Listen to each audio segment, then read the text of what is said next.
kailangan mong sumunod sa plano. Basta hindi ka sumunod, basta di ko musunod ko no, ang nahitabo sa akong amahan, maosay mahitabo kanako. Kung dili ako ang mamatay, usa sa ako ang pamilya ang mamatay. Ako, nisunod ko ninyo, sir. Baway akong tubag. At sinabi ni Espinido, alam ni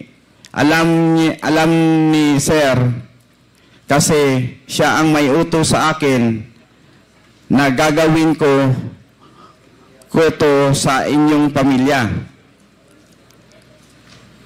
So sabi naman ni Bato, Kerwin, para magkaintindihan tayo at para walang mangyari na masama sa iyo o sa pamilya mo o sa membro ng pamilya mo, sumunod ka na lang sa plano.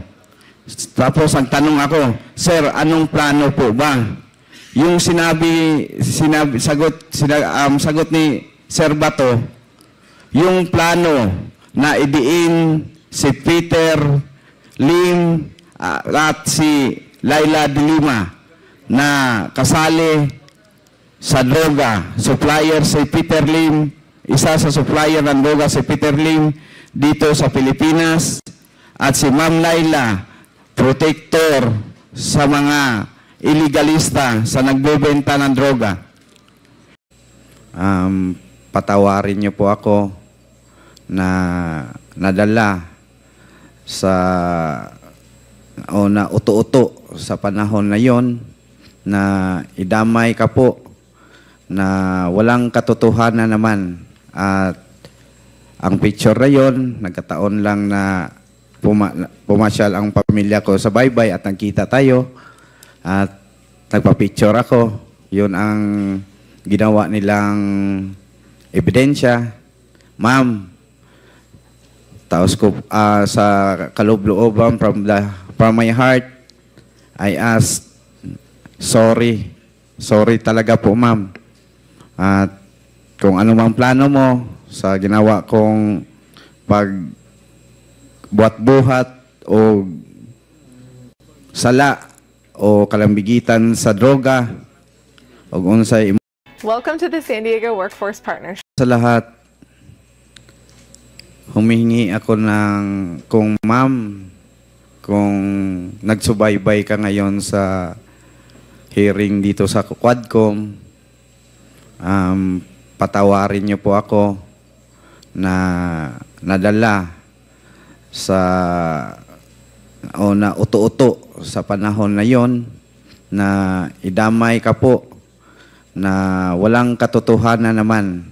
At ang picture na yon, nagkataon lang na pumasyal ang pamilya ko sa baybay at nagkita tayo at nagpa-picture ako. Yun ang ginawa nilang ebidensya. Ma'am, taos ko sa kaloob-looban from my heart, I ask, sorry talaga po, ma'am. At kung ano mang plano mo sa ginawa kong pagbuhat-buhat o sala o kalambigitan sa droga o unsay imong buhaton, andam ko mo dawat, ma'am. Pero ang ako alang ihangyo, mangayo ko nimo pasaylo sa akong gibuhat. Kay na-pressure ragyod ko, ma'am. Naluoy ko sa akong mga anak, ngagagmay pa kayo atong panahon na. Patay na akong papa, o ako mamatay, mag-unsa na lang akong mga anak, maong gibuhat na ko. Nga, buhat-buhatan ka o magtumo-tumo o istorya kabahin sa kalambigitan sa droga. Once again, sorry kayo, ma'am.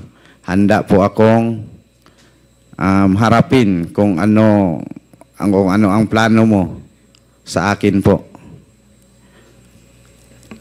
Mr. Chair, can we please have a translation of what he said? The last that I know, I'm the chair of the committee, but now I can become the translator and the interpreter. Ang sabi po ni Kerwin Espinosa, siya ho ay humihingi ng kapatawaran kay Senator Laila de Lima sa kanyang ginawang mga statement implicating her sa usapin tungkol sa droga at gumawa ng kwento, no? Gumawa sila ng kwento para masama dun sa kwento, sa narrative ng pagkaka-involved ni Senator de Lima sa usapin sa droga. At sabi naman niya na handa rin siyang harapin kung ano man yung aksyon na gagawin ni Senator de Lima kay Kerwin Espinosa. I knew all along that this guy was really coerced. That when he appeared before the Senate inquiry, before the Senate hearing, I know that it was at gunpoint, coerced, because it was just barely 2 weeks after the assassination of his father. And I already knew all those who testified in the Senate inquiry. Kerwin Espinosa, and then Ronnie Dayan, and even Colonel Espinido.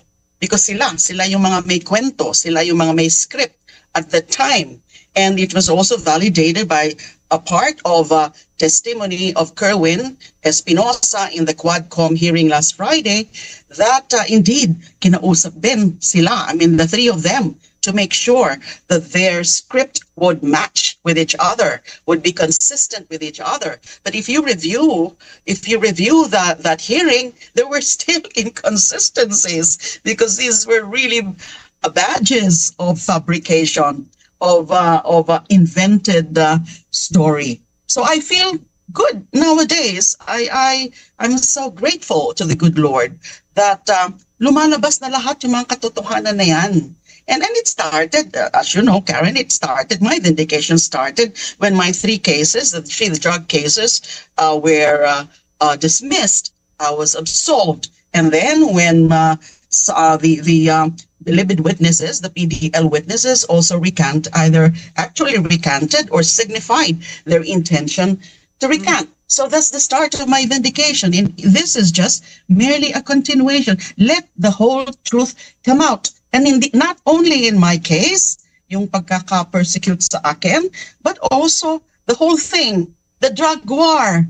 How terrible it was. We are now seeing that from the latest bombshell of former Colonel Garma. Si Senador Bato de la Rosa tumatakbo ulit, nagpapa-re-elect ulit na magiging senador ng ating Republika ng Pilipinas. Given the chance na ako'y muling mananalo, rest assured that I will continue my advocacy on public order and national defense and security. Doon po ako magfo-focus. Public order, I will continue my fight against illegal drugs and criminality, and for national defense and security, we will see to it that our national defense posture should be credible enough against foreign invaders. So, yun lang po ang aking gagawin. Tatakbo ako ng mayor, same. At this early sabihin ko na, lumayo na kayo ngayon na. Kung may mga droga ka, maghanap ka na ng ibang lugar. Kalaki naman ng Pilipinas, si Amerika, Cebu, Manila, doon kayo. Huwag kayo sa Davao kasi kung ako ang mamayor, mamamatay talaga kayo. Yun ang sinabi ko noong mayor ako. Hindi sila naniniwala. Kaya sabi, extrajudicial killing. Putang ina, wag na natin pag-usapan yung sinabi ko sa inyo, huwag gawin. Ayaw ko ng droga, ayaw ko ng kidnapping. Hayaan mo ang Davao na mag-bloom sa sarili niya. Na walang problema ang tao dito. Hindi ko laking Davao ako eh. Dumating ako dito, nakakarang ba? So do not fuck with me. This is my city and I want it a peaceful city. At hindi naman ako nakikialam sa tao dito. I just want a peaceful city. Kaya kung mamayor ako, umalis na kayo kaagad. Kasi pag inabutan ko kayo, patayan talaga tayo. Pati yung human rights, sabihin ko na ngayon. Kaya dapat yung human rights, i-contact na nila yung kung sino itong ulol na to. Kasi mamamatay talaga yan. Ayaw ko masira ang mga anak natin. Ayaw ko masira yung syudad ko. Ayaw ko ng putang inang droga. Punta ka dito, magnegosyo ka. Kung wala, maghanap tayo. Hanapan kita ng paraan paano ang mga tulong. Gobyerno to. Dapat ang gobyerno tarong. Kung pasok ka dito, mag-hold up ka, magpabili ka ng droga, naghanap ka ng kamatayan, ay putang ina. Dito sa Davao, maghanap buhay tayo, mag-asawa tayo, magtayo tayo ng pamilya, may mga anak tayo, maghanap buhay tayo para makapag-aral ang ating mga anak. Hindi hook, pag natanda na tayo, mamatay tayo, yung second generation ng Davaoenyo ang mag-take over. Kung hayaan ko ang Davao na puro lango, ang mag-take over sa that will never happen. Nakikinig yung human rights, utang ina, makinig kayong mabuti. Just one word. Do not fuck it. Basta ako mayor, hindi naman ako istrikto. Nakakamali yung tayo, matapik-tapik. Wala yan. Huwag yung mag-droga, mag-hold up ka, mag-kidnap ka. Do not expect na pag mag-enkwentro tayo, bubuhayin kita. Nag-warning na ako sa'yo. Kayong mga hold-upper, tapos i-rape ninyo yung mga biktima ninyo, at patayin ninyo, kukunin ninyo yung pera. Do not expect na kung ako ang mamayor, mag-enkwentro tayo, bubuhayin ko kayo. Talagang papatayin ko kayo. Dapat makinig ang human rights dyan. Kaya dapat yung human rights magkampanya. Magkampanya sila tulog.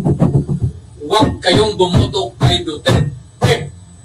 Ayaw ng China, I will not go to war. Sabi ng dalawang distinguished speaker, pupunta ako sa China. Ngayon, pag ayaw nila, then I will ask the Navy to bring me to the nearest boundary dyan sa Spratly, Scarborough.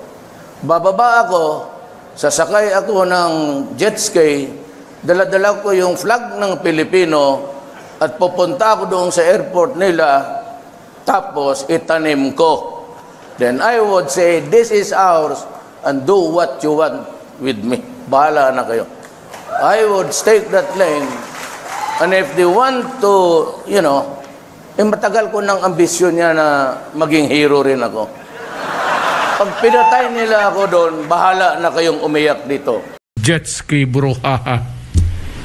Alam mo, panahon ng kampanya yon. Hindi siguro sanay itong mga gago na style ko sa kampanya. Pati yung bunganga ko ngayon. Nagyabang ako na pupunta ako sa Spratly. Magdalaga ako ng flag, sakay ako ng jet ski. Nagplano ako niyan. Bumili ako ng jet ski, ang kaya ko second hand lang. So nag-order ako ng pizza, hanggang ngayon, hindi pa dumating since then. Walang dumating, wala akong magawa. Ngayon, Secretary Lorenzana, may I ask you, how far is this Spratly from the beach of Palawan? Tingin mo, ilang kilometers yan? Mr. President, yung ating isla doon, ang tawag natin ay Pag-asa, ay mula Palawan, siguro mga 150 kilometers, nautical miles. Hindi na kilometers, nautical miles. No. So malayo po yun, Mr. President. So ganun, when I was plotting, nagpa-plot ako kung saan ako magdaan. Nakita ako doon, ilan naman yung tangke ng jet ski. Kailangan ko ng gasolina, supply. Pagtingin ko, puro dagat. Wala man ako makitang gasoline station along the way. Sabi ko, mahirap ito. Dito tayo mamatay na walang kakwenta-kwenta. So, yan ang istorya. Ngayon, paano to? Paano? Panahon sa panahon sa kampanya yan. At saka yung biro na yon, Yung we call it bravado, yung bravado ko, it was just a pure campaign joke.